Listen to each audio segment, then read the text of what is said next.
যুক্তরাষ্ট্র থেকে ৫৬,৮৯০ টন গম এসেছে চট্টগ্রাম বন্দরে। রোববার খাদ্য মন্ত্রণালয়ের এক সংবাদ বিজ্ঞপ্তিতে এ তথ্য জানানো হয়েছে।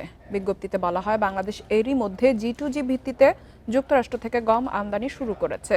দ্বিতীয় চুক্তির আওতায় মোট ২,২০,০০০ টন গম আমদানি করা হবে, যার প্রথম চালানে ৫৬,৮৯০ টন গম দেশে পৌঁছেছে। এর মধ্যে ৩৪,১৩৪ টন চট্টগ্রামে এবং অবশিষ্ট ২২,৭৫৬ টন মোংলা বন্দরে খালাস করা হবে। গমের নমুনা পরীক্ষার কার্যক্রম ইতিমধ্যে শুরু হয়েছে। পরীক্ষা শেষে দ্রুত গম খালাসের প্রয়োজনীয় ব্যবস্থা নেওয়া হবে।